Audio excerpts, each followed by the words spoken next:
Halo, Shalom. Perkenalkan, saya Angelina Wulandari Tapahing dengan NIM 210811100001.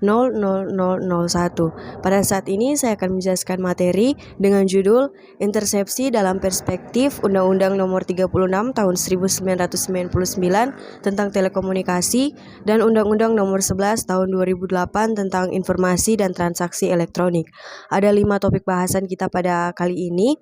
Yang pertama intersepsi, yang kedua Undang-Undang Nomor 36 Tahun 1999 tentang Telekomunikasi, yang ketiga Undang-Undang Nomor 11 Tahun 2008 tentang Informasi dan Transaksi Elektronik, yang keempat intersepsi dalam perspektif Undang-Undang Nomor 36 Tahun 1999 dan Undang-Undang Nomor 11 Tahun 2008, dan yang terakhir adalah contoh kasus intersepsi yang pernah terjadi di Indonesia. Intersepsi adalah kegiatan melakukan penyadapan terhadap komunikasi yang dilakukan orang lain dengan menggunakan atau tidak alat telekomunikasi secara diam-diam tanpa sepengetahuan dan izin dari yang bersangkutan. Intersepsi merupakan tindakan legal dan ilegal. Legal yang dimaksud apabila penyadapan dilakukan oleh penegak hukum yang sedang menegakkan hukum dan didasarkan undang-undang.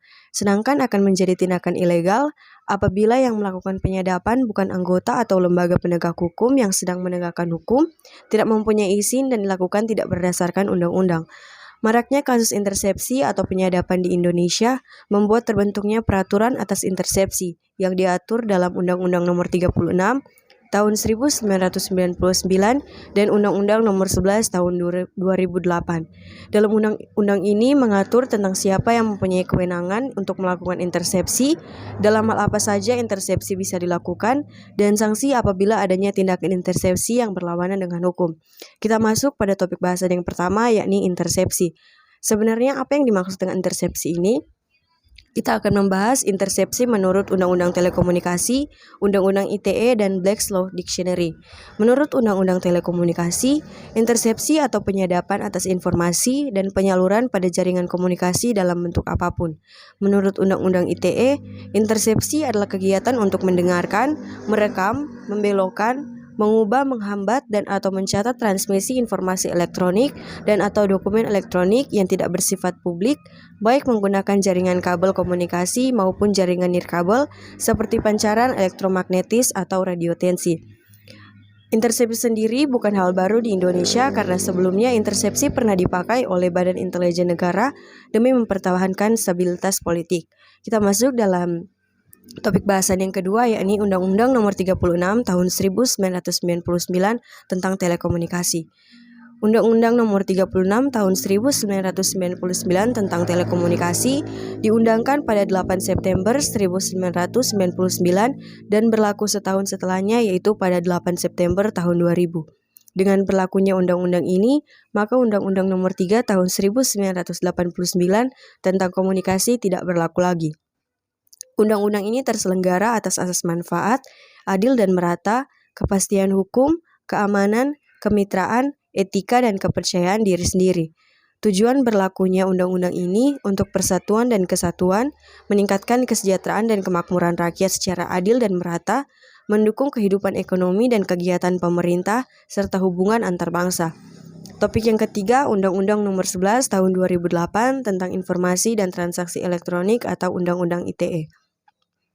Undang-undang ini dijalankan atas asas kepastian hukum, manfaat, kehati-hatian, itikat baik, dan kebebasan memilih teknologi atau netral teknologi.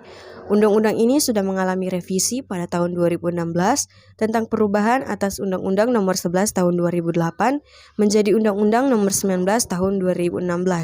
Ada beberapa pasal yang diubah, salah satunya mengubah ketentuan pasal 31 ayat 4 tentang intersepsi atau penyadapan.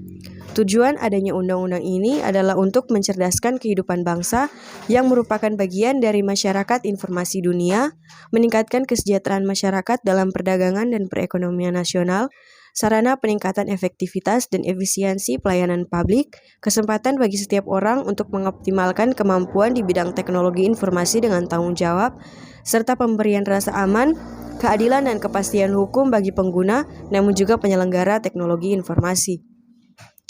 Kita akan masuk dalam topik bahasan yang keempat, yakni intersepsi dalam perspektif Undang-Undang Nomor 36 Tahun 1999 dan Undang-Undang Nomor 11 Tahun 2008. Intersepsi baik yang dilakukan oleh negara ataupun warga negara yang dilakukan tanpa ketentuan yang berlaku adalah jelas tindakan ilegal. Intersepsi berkaitan erat dengan perlindungan atas hak asasi manusia, maka jika terjadi intersepsi secara ilegal harus dikenakan sanksi sesuai hukum yang berlaku. Dalam perspektif Undang-Undang Telekomunikasi dan Undang-Undang ITE, intersepsi atau penyadapan adalah kegiatan yang dilarang. Tetapi intersepsi bisa dilakukan apabila mengantongi izin dari aparat penegak hukum atau adanya penegakan hukum oleh lembaga atau institusi penegak hukum dan dilakukan berdasarkan undang-undang, seperti yang tercantum pada pasal 42 ayat 1 Undang-Undang Telekomunikasi dan pasal 31 ayat 3 Undang-Undang ITE. Sanksi atas intersepsi berdasarkan Undang-Undang Telekomunikasi, sanksi bagi pelanggar ketentuan pada pasal 40 yang berkaitan dengan intersepsi dengan pidana penjara 15 tahun.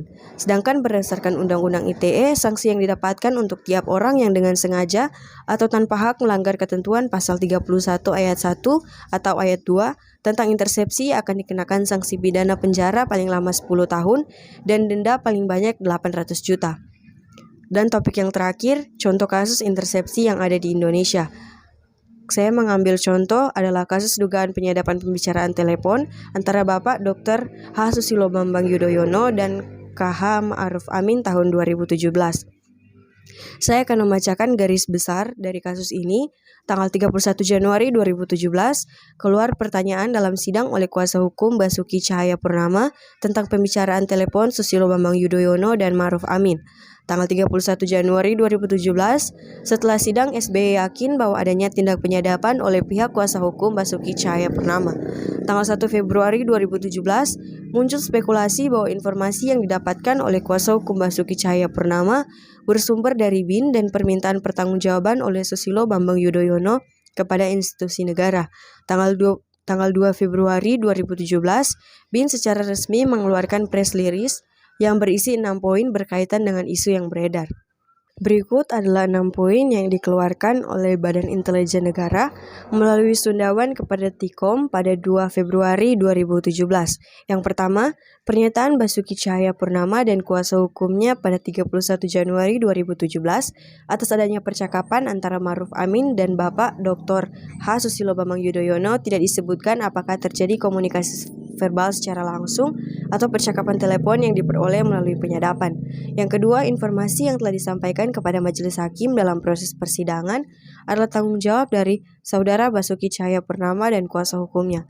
Ketiga, terkait dengan informasi yang dijadikan bukti dalam persidangan yang dianggap sebagai penyadapan oleh Susilo Bambang Yudhoyono ternyata merupakan berita yang bersumber dari media online liputan6.com edisi 7 Oktober 2016. Maka dari itu sudah adanya permintaan maaf dan sudah diterima oleh Ma'ruf Amin. Yang keempat, BIN adalah elemen utama dalam sistem keamanan nasional untuk mempertahankan kesatuan dan persatuan NKRI yang didasarkan pada Undang-Undang Nomor 17 Tahun 2011 tentang Intelijen Negara. Yang kelima, BIN dalam melakukan tugas, peran, dan fungsinya mempunyai kewenangan untuk melakukan penyadapan berdasarkan undang-undang yang menjunjung tinggi nilai demokrasi dan hak asasi manusia. Penyadapan yang dilakukan hanya semata-mata menjaga keselamatan, keutuhan, dan kedaulatan NKRI dan hasilnya tidak terkait untuk konsumsi publik atau diberikan ke pihak tertentu.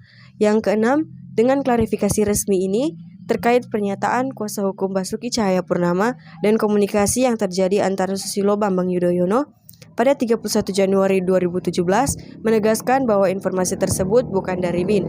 Itu saja penjelasan dari materi intersepsi dalam perspektif Undang-Undang Nomor 36 Tahun 1999 tentang telekomunikasi dan Undang-Undang Nomor 11 Tahun 2008 tentang informasi dan transaksi elektronik.